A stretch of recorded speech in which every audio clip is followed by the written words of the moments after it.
बिस्मिल्लाहिर्रहमानिर्रहीम।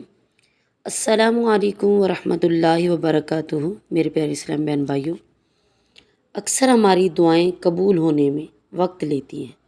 हम लोग दुआ मांग कर मायूस हो जाते हैं। आखिर हम फिर मांगना छोड़ देते हैं कि अल्लाह हमारी सुनता ही नहीं। मगर जानते हैं, अल्लाह ताला ने कुरान मजीद में फरमाया है, मुझसे दुआ करो, मैं तुम्हारी दुआ कबूल करूँगा। फिर कैसे हो सकता है कि अल्लाह हमारी दुआएं कबूल ही ना करे? जानते हो, हम दुआ मांगते वक्त अल्लाह पर यकीन और भरोसा रखें तो अल्लाह ज़रूर देता है।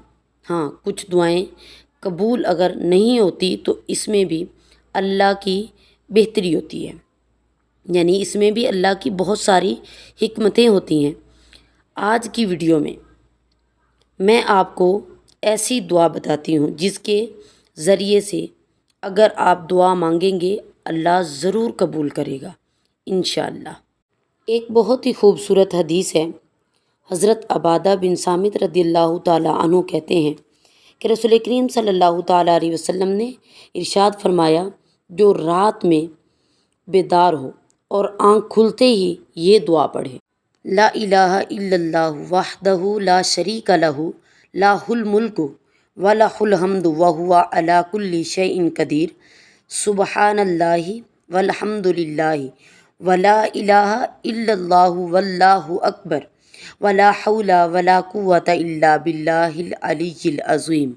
तर्जुमा, अल्लाह के अलावा कोई माबूद नहीं, माबूद बरहक वही है, उसके अलावा कोई माबूद बरहक नहीं, वो यकता है। अल्लाह का कोई शरीक नहीं, इसके लिए बादशाहत है और इसके लिए हम्दो सना है, वही हर चीज़ पर कादिर है। अल्लाह की पाकी बयान करता हूँ, तमाम तारीफ़ें अल्लाह ही के लिए हैं। अल्लाह के सिवा कोई माबूद बरहक नहीं, अल्लाह ही सबसे बड़ा है, ताकत व कुव्वत बुलंद व बरतर, तौफीक ही से। फिर ये दुआ पढ़े, रब्बिग़फिरली, ए रब मुझको बख्श दे, तो वो बख्श दिया जाएगा। यह यूँ कहे कि अगर वो दुआ करे तो इसकी दुआ कबूल होगी, और अगर उठकर वज़ू करे फिर नमाज़ पढ़े तो इसकी नमाज कबूल होगी। सुनन इब्ने माजा में है।